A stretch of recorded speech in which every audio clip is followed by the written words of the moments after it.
Dans les maternelles d'Afrique, on parle de tous les événements avec nos spécialistes et témoins. Et c'est tout de suite, suivez-moi. Aujourd'hui, au maternelles d'Afrique, nous irons à votre écoute pour discuter des grossesses gémellaires. Puis nos enfants de la récré nous diront ce qu'est le paludisme. Et enfin, nous terminerons avec la rubrique de femmes inspirantes Elles l'ont fait, où nous recevons Suzanne Buchard.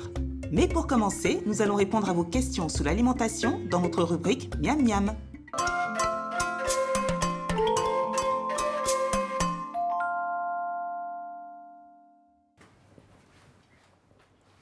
Aujourd'hui, je vais répondre à la question d'Ismaël qui nous écrit depuis Dakar, au Sénégal. Nangadef, Ismaël. Il nous dit « Bonjour Angela, ma fille de 6 ans refuse depuis peu de manger de la viande. Est-ce que c'est dangereux pour sa santé ?» Ismaël, je comprends que vous vous posiez cette question. D'ailleurs, je suis très contente qu'un papa se pose des questions sur la bonne alimentation de sa fille. Moi, ma fille Eva, je sais qu'aux alentours de 4 ans, elle a commencé à arrêter de manger de la viande. Alors, le docteur Amenito, notre nutritionniste togolais, nous dit les premières questions à se poser, c'est pourquoi ? Comment c'est arrivé? Est-ce qu'il y a eu un événement marquant, traumatisant pour l'enfant? Est-ce que c'est un morceau de viande qui n'est pas passé? Est-ce que c'est l'odeur? Est-ce qu'il a du mal à mâcher? Est-ce qu'il y a les dents qui lui font mal? Est-ce qu'il y a un problème dans la bouche? Une fois que vous avez résolu ça, vous avez répondu à ces questions-là, ne vous inquiétez pas, la viande, c'est une protéine animale et on trouve des protéines dans d'autres aliments, notamment les œufs et le poisson. Et si vous recherchez aussi des protéines, sachez qu'il y a des protéines végétales que l'on peut retrouver dans les légumineuses. On en retrouve notamment dans le mil. Je regarde mes notes parce que ça fait beaucoup de choses. On en retrouve dans le mil, dans les amandes, le riz, les pois chiches, les lentilles. Donc justement, en parlant de légumineuses, aujourd'hui, je voulais vous parler d'un pois que l'on appelle le vuanzu, ou le pois bambara, ou le hazinkokui chez moi au Togo. Vous voyez, c'est un pois comme ça, avec un œil blanc, et il est vraiment riche en protéines végétales. Il est super parce qu'il contient de la vitamine A et de la vitamine B. On y retrouve aussi, qu'est-ce que m'a dit le docteur Amenito? On y retrouve aussi des glucides. Vous savez que les glucides, c'est super, notamment parce que ce sont des sources d'énergie. Et puis les lipides, alors les glucides, c'est le sucre. Hein. Et les lipides, le gras, on dit le bon gras, qui sont très bien pour donner aussi de l'énergie et puis bien carburer, faire carburer le corps. Donc je pense que j'ai répondu à votre question. Ah, autre chose que me disait le docteur Amenito, c'est que c'est un aliment qui est très complet et que vous pouvez faire tremper dans de l'eau pendant 2 heures et ensuite vous le cuisinez avec la recette que vous avez décidée. Donc Ismaël, j'espère que j'ai bien répondu à votre question. Si vous aussi, vous avez des questions sur l'alimentation ou si vous avez des recettes que vous souhaitez partager, eh bien, vous les postez sur la page Facebook des Maternelles d'Afrique.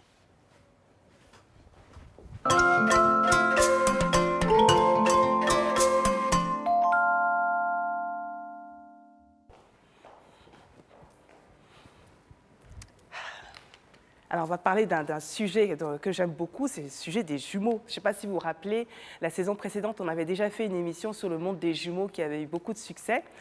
Et aujourd'hui, on va rentrer plus précisément dans la grossesse gémellaire. Moi, je me souviens quand j'étais enceinte, déjà, quand ma petite là, bougeait beaucoup dans le ventre, je me disais, oh là là, je ne sais pas comment je vais supporter ça, combien de temps, là, j'en ai marre, c'est pas possible. Mais alors, celles qui en ont 2, voire 3 dans le ventre, comment elles font? Eh bien, elles vont nous raconter aujourd'hui. Eh bien, aujourd'hui, nous recevons Marlène. Bonjour Marlène, vous avez 43 ans. Exactement. Vous êtes community manager, vous êtes la maman de 4 enfants. Donc, Elisa qui a 14 ans, Erwan qui a 11 ans, Enzo et Chloé qui ont 7 ans. C'est bien ça? Oui. Bienvenue à vous. Merci. Je reçois également Lala. Lala, vous avez 31 ans. Vous êtes directrice commerciale et marketing d'un groupe de presse. Vous êtes maman de jumeaux, donc 2 enfants, Eyman, Karl, Evan et et Anwar Aiden René qui ont 7 ans. C'est bien ça? Ouais. Parce que moi, les prénoms, on a toujours des problèmes. Et donc, je reçois tonton sage-femme, monsieur Jean-Charles Wognien, qui nous fait le plaisir de venir nous éclairer avec son expertise. Bonjour. Merci d'être là, tonton sage-femme. Merci. Je vais l'appeler comme ça maintenant. Alors, je vais commencer déjà par le sondage Facebook. Nous vous avons posé la question sur la page Facebook des maternelles d'Afrique pour vous demander si vous aviez expérimenté ou connu une grossesse gémellaire et vous êtes 11% à avoir eu des jumeaux. Voilà, eh bien, je vais commencer avec vous, Lala. Lala, donc, quand vous êtes allé faire votre échographie, je crois, du premier trimestre, c'est ça, troisième bien mois de plus grossesse. tard. Bien plus tard. Bien plus tard. Ouais. Racontez-moi. Alors moi, c'est assez particulier parce que j'ai su que j'étais enceinte à 5 mois. Ah. Donc, j'avais aucun signe. Donc, j'avais ma vie normale de femme qui n'a pas changé. Par contre, j'ai eu une forte poussée au niveau des seins. Donc, j'étais plus dans l'optique de faire une mammographie en allant à l'hôpital que de faire une échographie ou une analyse en rapport avec une grossesse. J'ai demandé à la dame, c'était une dame à l'époque, de me faire une mammographie. Elle m'a dit, est-ce que vous pouvez retirer votre tenue? Je me suis dit non, mais les seins, c'est là, c'est pas en bas. Et elle m'a dit non, il faut qu'on vous fasse une échographie. J'ai dit, j'ai pas mal au ventre. Elle m'a dit non, mais je pense que par mesure de précaution, il faut. Donc, je découvre que je suis enceinte. Et donc, du coup, elle me montre à travers l'appareil que je suis enceinte de jumeaux. Mais je me dis non, pas. C'est pas possible, quoi. Et en plus, je pense qu'elle vous a demandé ça parce qu'avant de faire une radio, je crois que c'est pas terrible pour le bébé. Donc, il s'assure vraiment qu'il n'y a pas de grossesse. Exactement. Avant de faire les radios. Je crois, oui. Mais dites-moi, vous n'avez pas vos règles, vous avez rien? Bah si, c'est pour ça que je dis que ma vie de femme n'a pas changé parce que j'avais oui? mes menstrues tous les 5 mois. Ah oui. Donc non, tout allait bien, j'avais un ventre super plat, j'avais rien du tout. Et donc je vais voir un autre médecin qui confirme en fait que je suis enceinte et c'est là que j'y crois en fait. Magnifique, magnifique. Et vous alors, Marlène, comment est arrivée l'information? Ce sont les derniers, parce que vous aviez déjà des enfants. Oui, j'ai déjà 2 grands et donc Oui. c'était ma 3e grossesse. Et donc j'ai pris rendez-vous auprès du gynécologue. Donc je suis partie au rendez-vous. Donc routine, il me consulte et puis il me dit « Ah, madame, vous avez… il y a 2 embryons. » Je fais « Mais vous êtes sûre de vous? Parce que là, je ne pense pas que ça peut être possible. Regardez bien. » Bon, comme nous, les femmes africaines, on a des fibromes, donc peut-être ça doit être un fibrome, quelque chose comme ça. Ça ne peut pas être 2 embryons, c'est forcément un problème. Voilà, exactement. Ça doit être un fibrome ou Oui. autre, mais ça peut pas être… je ne peux pas avoir 2 embryons. Donc regardez à nouveau, s'il vous plaît, parce que ce n'est pas possible. Et donc, il me montre, il fait « Non, mais regardez bien, vous avez 2 poches. Voilà la première poche, voilà la deuxième poche. Donc, vous avez bien 2 embryons. » Donc, je m'arrête un instant. Et puis, il continue son examen. Donc, moi, je n'entends plus rien. Et je me dis « Mais comment ça va être possible, cette affaire-là? Je vais les nourrir comment, ces 2 autres ?» Donc, je l'annonce au père. Il me dit « Oh, mais toi, tu me fatigues. J'aime pas tes blagues. » Et il me raccroche au nez. Parce qu'il croit que… Je lui fais une blague et donc après en rentrant, il était content, etc. d'avoir cette bonne nouvelle. Puis l'aventure a commencé. Et l'aventure a À commencé. ce niveau-là. Alors justement, tonton sage-femme, question. Ça consiste en quoi, en fait, la grossesse gémellaire? Qu'est-ce qui fait qu'à un moment, au lieu d'avoir un bébé, il y en a 2 qui se présentent?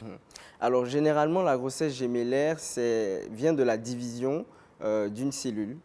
Quand on a la fécondation, le spermatozoïde qui rencontre l'ovule, donc on a une cellule, un zygote, et donc on a une division cellulaire à ce niveau-là. Alors quand la division se fait très tôt, on a deux embryons séparés, donc une grossesse qui va être dite bicoriale avec 2 placentas et 2 poches. Et quand la division est tardive, on a ce qu'on appelle une grossesse monocoriale, les vrais jumeaux, avec un placenta et une poche. Et quand c'est vraiment très tard, on a des siamois. Très bien. Alors Lala, donc du coup, 5e mois de grossesse, vous savez que vous êtes enceinte de jumeaux, vous avez accusé réception. La grossesse se passe plutôt bien. Plutôt bien. Oui. Plutôt bien, rien de choses. Sauf que vous disiez que vous aviez un énorme ventre. J'avais un énorme ventre. Il était difficile pour moi de me baisser, de me chausser. Il fallait que je m'asseye. C'était énorme. J'avais un ventre. C'était énorme. Alors, vous êtes allée jusqu'à quel terme? 10 mois. 10 mois. 10 mois avec des jumeaux. Donc, j'avais plus le liquide amniotique. Donc, on a en plus, j'ai dû faire une intervention pour les sortir. Ils ont dû les sortir. Parce que le médecin il m'a dit, ils risquent de rester à tout jamais dans ton ventre. Oh là. Ils sont pas prêts de bouger. Waouh. Et là, c'est chaud parce que tu n'as plus de liquide amniotique. Rappelez-moi, c'est des garçons ou des filles? Des garçons. Ils sont nés énormes. C'est encore vous, ça, des garçons? 3 kg 400 et 3 kg 700. Waouh! Donc j'avais 7 kg sans liquide, sans rien du tout dans mon ventre. Mais attendez, donc effectivement, j'imagine le ventre énorme, Ouais. mais le dos, le En sommeil... plus, avec ma taille, le dos... Alors, je suis asthmatique, donc du coup, j'ai du mal à dormir sur mon dos. Donc du coup, je dormais sur le côté gauche. Et donc, ça a un tout petit peu joué sur celui qui était sur ce côté-là. Parce que du coup, il paraît qu'il fallait le détendre un tout petit peu quand il est sorti et tout ça. Mais c'était pénible. La fin, ce n'était pas les douleurs, c'était plus le poids du ventre et la gestion de ce ventre-là. Donc impossible de mettre ses chaussures seules, impossible de... Non, se mouvoir était un peu compliqué. Wow, la performance, hein. Bravo, bravo. Alors, et vous Marlène, comment s'est passée cette grossesse? C'est une grossesse très difficile pour moi. Oui. Puisqu'en fait, donc je bossais en ce temps-là dans une banque. Et quasiment tous les 15 jours, j'étais quasiment en arrêt, puisque je ne pouvais plus supporter la grossesse.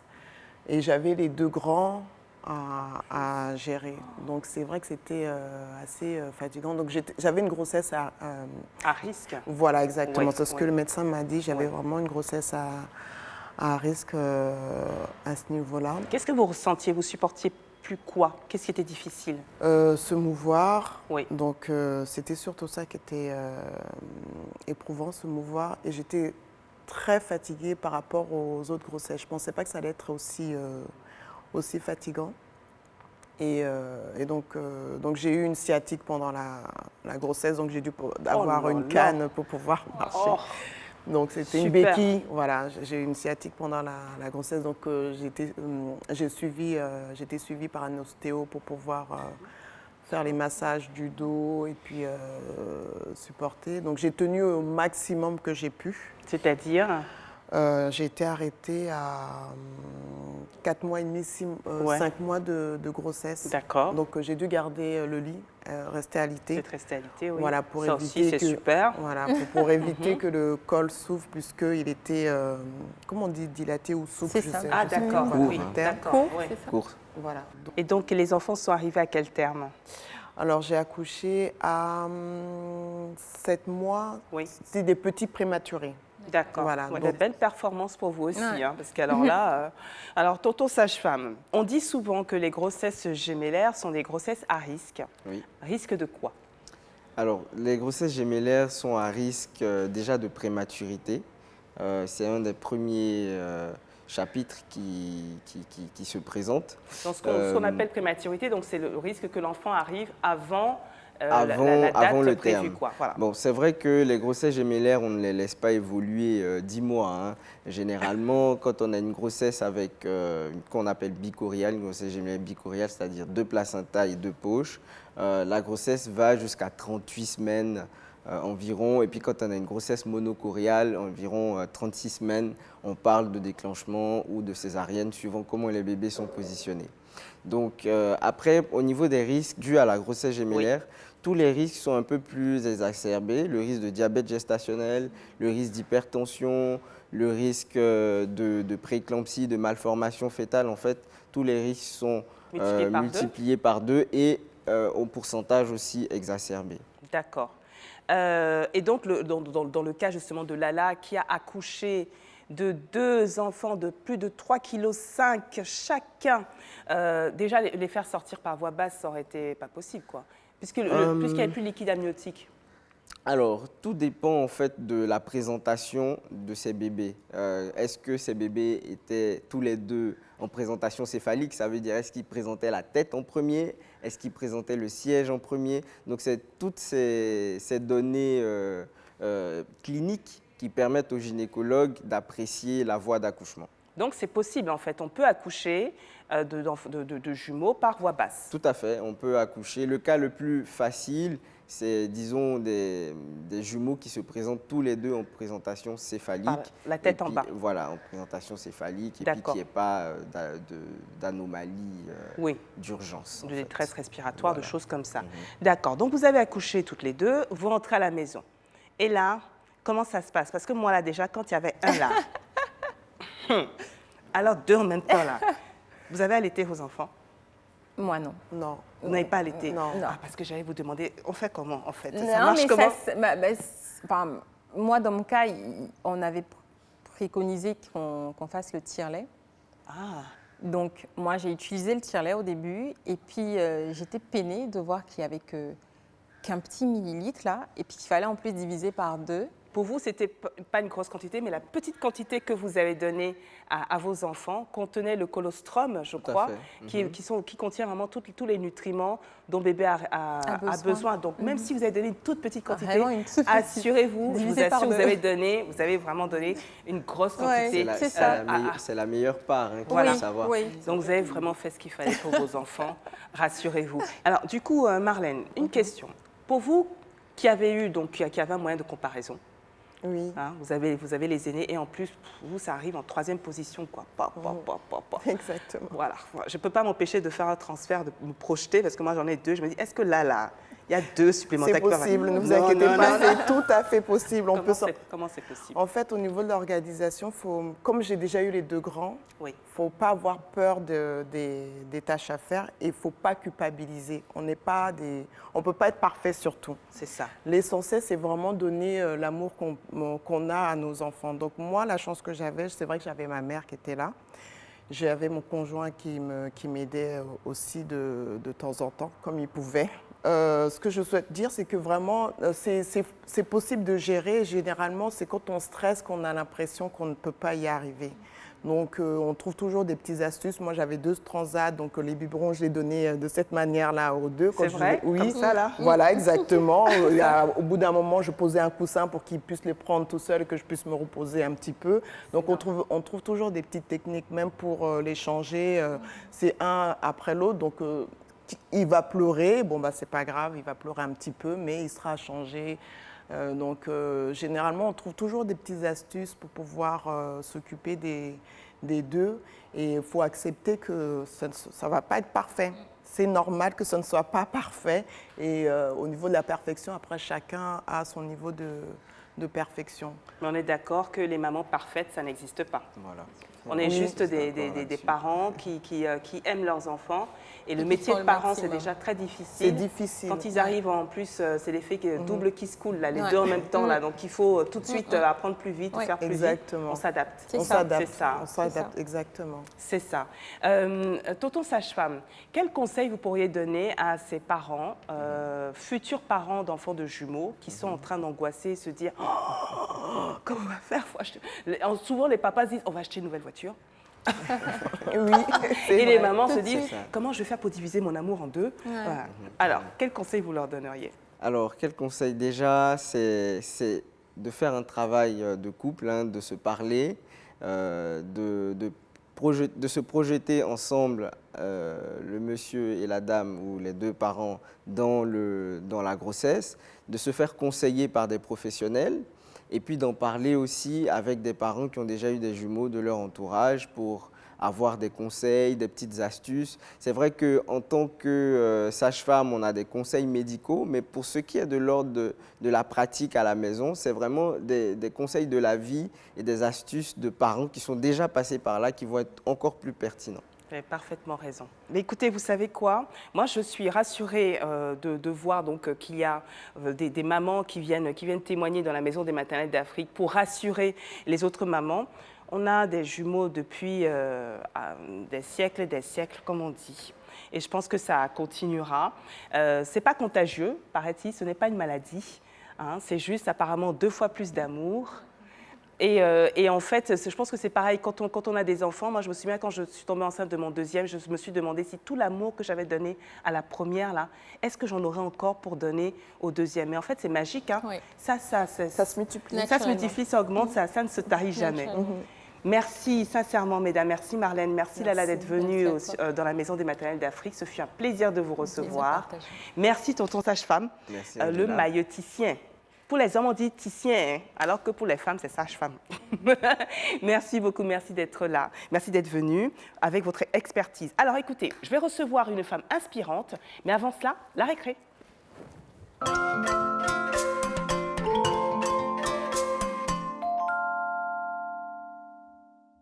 Ça veut dire qu'on est malade. Une moustique te pique. Une moustique te pique. Ce n'est pas que la moustique te pique. Tu dois dormir sur une moustiquaire imprégnée. C'est comme ça, on entre dans le ventre et puis on est malade. Et puis on tousse, on boit des médicaments pour guérir. Après qu'on est guéri, on va à l'école.